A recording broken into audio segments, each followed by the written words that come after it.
What are the structures that we need both nationally and globally to deal with the kind of world or the kind of economy that we've just described? If IP is the heart of this new phenomenon, what does this all mean for the policymaker?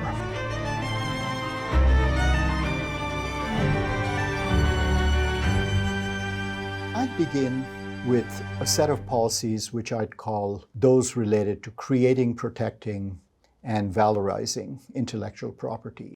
A good place to start is with public procurement. Public procurement tends to be one of the largest single sets of spending in most countries, and it amounts to about 12% of global GDP. This is a number that's quite similar across low, middle, and high-income countries. Not surprisingly, especially in an era in which we're concerned about efficiency and the good use of taxpayers' money, processes and procurement are focused on efficiency and the lowest bid. But when it comes to developing a brand new sector, there might be other ways of doing it in which the lowest bid is not the only way to go. Often because, for the reasons we saw previously, in the case of established players and natural monopolies, it wouldn't be surprising if the lowest bid always goes to an established player who may not be a national company. Instead, think of iterative co-development models for technical needs, for example, in urban infrastructure. Think of the construction of a smart city in which the government works hand in hand with local firms and creates conditions in which local firms can participate, works with them on improving their product and stating its needs, adapting its needs sometimes to favor local firms in a way that you've created an indigenous high-tech sector. The United States Small Business Innovation Research Program, and there are similar models in Japan, Netherlands, and the UK, serves as an example of how a country can use its public spending to nurture a domestic industry. In small countries especially, one of the criteria that might be used isn't just whether the product can be used at home, but also its export potential. A second feature of promoting IP is to unlock IP that's often housed in universities. Universities are good at producing research and knowledge, perhaps less good at, in some ways, capturing it and creating value for themselves from it. That is not the primary purpose of a university. On the other hand, every country that has done well in new technologies has a strong university system that has understood the value of intellectual property. And the core of this would be for universities to use licensing agreements where university IP is then used by private sector firms to create wealth. In the US, it is not uncommon for there to be multi-million-dollar legal settlements when in fact there's a dispute between a university and a private player. Transacting between universities and the private sector is a complex process. It is not standardized. Identifying and accessing commercializable research is an important part of this process. Getting researchers to adapt their research to commercial uses is another. And it's remarkable how common are the success factors in countries where this nexus has worked well. There's an emphasis on collaboration and networking. The research funding and infrastructure exists. Government and university regulations reinforce each other. There's an entrepreneurial culture. And the IP regime itself is clear and transparent. Finally, there's the role of the Technology Transfer Office. Many of them are based at the university level, and that perhaps might be too small as a scale. There are cases in which the Technology Transfer Office is located nationally. In Germany, for example, in France and in Denmark, there's a national technology transfer office, which in some ways standardizes the kinds of processes that we were just talking about and brings economies of scale to all of that. This creates a virtuous cycle of attracting research-intensive firms and also generating them and dealing universities into that mix. And so this is a good point to also talk about patent collectives as one of the tools in the arsenal that we have to promote IP. Switzerland uses research private-public consortia and patent collectives as well, where university IP is transferred to another entity, which then is responsible for its commercialization. IP is a litigious business. There's conflict because the way knowledge is created is not uniform. Two people might be working on the same issue and both of whom feel that they got there first. Sometimes there's simply out and out trolling of IP, as we also know. And so a firm that has IP and wants to defend it has to have the resources, both financial, legal, and technical, to do so. Often, the purpose of a patent collective is defensive. It is to create a club in which firms pool their patents and help each other out, if there is litigation, in seeking out wealth opportunities, in providing the capital that's needed. So in South Korea, France, Taiwan, and Japan, for example, public funds have been used to obtain clusters of patents to support national economic objectives. In France, Brevet, which is the patent collective at the national level, also provides high-level technical expertise to members and financing to members. The startup cost of the French entity was somewhere between $100 and $500 million, and that has been recouped many times over nationally. In Japan, IP Bridge, the national patent collective, acquires so-called dormant patents in Japanese firms, some of which then turn out to have been resuscitated to create wealth, and others might remain dormant, but at low cost. In South Korea, Intellectual Discovery, which is the national patent collective, was actually created in response to the arrival of a private patent fund. But once it was created, it very much exhibits the same characteristics as other patent collectives in other countries do, which is to create a defensive core of patents, but also to actively support members in their search to enhance the quality and quantity of their patents. On the subject of patent collectives, perhaps I should digress for just a bit and talk about so-called data trusts, which might be a subset of patent collectives, but go beyond it as well. Data trusts are collections of data which are gathered, stored, and used for a public purpose as determined by the members. Individuals or companies group voluntarily their data and then set parameters on how it's used, and share the benefits of that use among them. If, for example, you have a data trust at the national level for health data, then one can see how this kind of data might be used for a specified research direction, the fruits of which would then be shared in that country or perhaps internationally for the benefits of society. This is also the time to talk about so-called new models of IP creation and dissemination. We assume that IP is something that has to be proprietary and exclusionary, but that's not always the case. The example that I often give is of the creation of the International Agricultural Research System, the CGIAR. After the horrific images in the early and mid-1960s of famine in different parts of the world, the global community, both private philanthropy and public foreign aid programs, came together to create the CGIAR, the Consultative Group on International Agricultural Research. This is a collection of about a dozen and a half research institutes located around the world that hires internationally recognized scientific staff professionally, creates advances in both the quality of nutrition that we consume as well as the quantity of food that is produced, as well as advises on what are good agricultural friendly and food friendly and increasingly sustainable policies for agriculture. Another example of the shared or pooled creation of intellectual property is in fact CERN, the partnership between 24 countries in particle physics, which funds, develops, and shares core insights among its members collegially. In fact, a UN high-level panel on artificial intelligence suggested that the CERN model be used to share compute infrastructure. And this leads finally to the more broader concept of open science. Open science is not a major factor in many of the things we've just talked about, but it is a way of looking at scientific inquiry, where pools of researchers come together and develop and share knowledge among their network collegially for the public good. A second set of policy responses has to do with macroeconomic and international policy.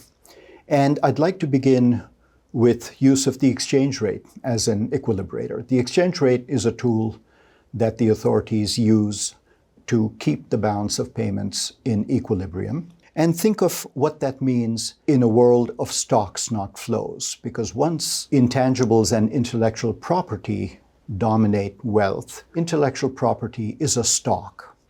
Now think of what might happen in the presence of a balance of payments imbalance. The traditional response is to say the exchange rate, if it's fixed, would be devalued, or if it's flexible, depreciates.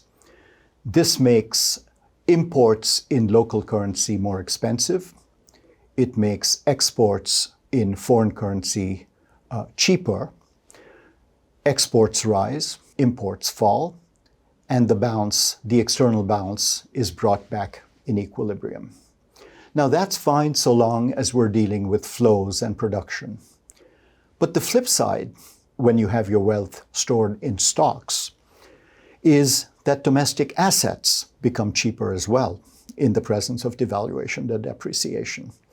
A lot of your startup firms, which are going to be profitable tomorrow but may not be today, but someone has seen that potential, could be bought up during a phase of devaluation and depreciation because assets are now cheaper to buy up. This is not always a good thing. The moral of the story is not to stop using the exchange rate as a policy tool, but it is to augment it with something that has fallen by the wayside, but something that is increasingly being brought back in play, and that is foreign investment review. A classic example of this is what happened with DeepMind. DeepMind, you will recall, was established but not doing its truly groundbreaking work in the UK when, in fact, Google purchased it for £400 million in 2014. To be sure, Google brought finance and expertise to turn DeepMind into the intellectual and commercial juggernaut as it is today. But as the tech entrepreneur and writer Ian Hogarth has said, I find it hard to believe that the UK would not be better off were DeepMind still an independent company. How much would Google sell DeepMind for today? $5 billion, $10 billion, $50 billion? It's hard to imagine Google selling DeepMind to Amazon or to Tencent or Facebook at almost any price. With hindsight, would it not have been better for the UK government to block this acquisition and help keep it independent? By the way, DeepMind's market capitalization in November of 2024 was around $40 billion. And so the question of seeing some assets as being important, not just for national security in the broad sense, but for national economic security, or as being geese that will be laying golden eggs, not today, but in future, becomes an important criteria for when takeovers are approved or not in the commercial sphere. And DeepMind is, in fact, a salient example of what can be right and wrong with that way of looking at things.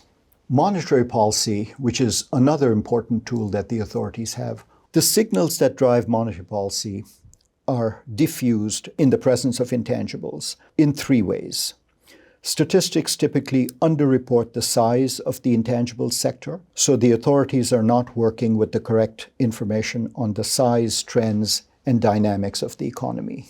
Second, intangibles are typically not accepted as collateral in the capital markets, so that firms here will rely more on venture capital and equity, which is less sensitive to changes in the interest rate. And finally, with marginal costs close to zero, the price signals are not what they should be. It's possible for an economy to approach capacity without prices rising. And in this kind of economy, it's often product differentiation or rapid increase in price at the very end that would characterize inflation. So intangibles complicate the conduct of monetary policy in ways that we haven't seen. And the final aspect of macroeconomic policy that I'd like to touch on is taxation. As we saw previously, intangibles generate wealth that comes from having a low marginal cost of production in the presence of high fixed costs. The tendency in the last 3 or 4 decades has been, in fact, to tax consumption, but with more and more wealth held as economic rent and as therefore profits, it might be that we have to turn to profits taxes more than we have in the post-war era to generate wealth for the state to provide the kinds of public goods that it should be providing. In fact, we'll come back to this when we talk about labor markets and social policy. But it is possible that we want to move away from income and consumption taxes more towards wealth taxes so that we create minimum standards of living for people who can then participate fruitfully in the economy. Next, let's think about a set of policies that have come to be called social policy, or sometimes distributional policies. And this is essentially about rethinking the social safety net. One of the features of the intangibles economy, and especially the pace of technological change, is that we're going to have a lot more careers in our lifetime than we've had in the past. Technological change is so quick and often so deep that the skills that we learned in school and college and university are not going to last us throughout our lives. And in fact, we might be doing different things throughout our lives. Many of us may never have a single full-time job at any given point in time. And yet many of the social policy features are kind of job-centered when we want them to become person-centered. So that when we move jobs, our health benefits or our pension or savings plan moves with us. In some countries, this is already the case or is partially the case. In others, it's not at all the case. And yet, since this is a feature that cuts across all countries, there might well be some standardization in social policy going forward. An extreme example of this, of course, is what's come to be called universal basic income, where the range and grab bag of social programs is combined into a single entity so that every citizen in a country has a basic transfer from government or basic income level below which they will not fall. And this then substitutes for the range of sort of education, transport, health, and other incentives that they might have. Where would this come from? We talked previously about the fact that increasingly wealth is stored as economic rent, and that profits taxes might play a larger role going forward than consumption or income taxes.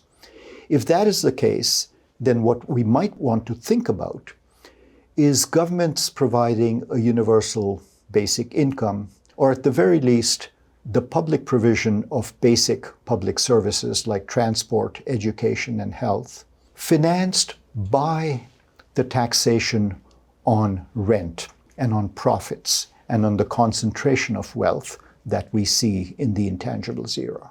That's distribution, but there's actually a step before distribution that we might call pre-distribution, which actually equalizes or democratizes the opportunities that people have to participate in the intangibles economy and create the intellectual property and wealth that is driving it. This involves a number of interventions, mainly in the education and skills development fields. And I'd begin with actually rethinking pedagogy. We currently have a system in which education is loaded up front, and then we kind of use it up over a career or over a lifetime. But in an era in which technology and how we do things is changing as rapidly and as deeply as it is, this might not be the way forward. It is also the case that digital skills are taught in many cases later and are seen as an add-on to the usual way in which education is done. In fact, we might want to think about building in digital literacy from the very start in curricula, and then have models of lifelong learning instead of the front-loaded education system in most countries. A second feature to think about is curriculum development. It would be a big mistake to equate new technologies and intangibles with only the STEM, science, technology, and engineering, and mathematics. In fact, living in an era of constant change requires us to understand each other, requires us to manage change, requires us to deal with diversity and variance of different kinds. And that's not a STEM specialty. This is why we have the humanities and the social sciences. We should be thinking about training for interdisciplinary adaptive skills and fostering entrepreneurial mindsets, and improving skills and matching and market navigation. Back to the humanities for a while. This is an interesting figure from a survey that IBM does of 3,000 C-suite executives in 28 countries and about 21,000 workers in 22 countries. And it's striking how STEM has gone from being the first most desirable characteristic in 2016 to about the 9th or 10th last year.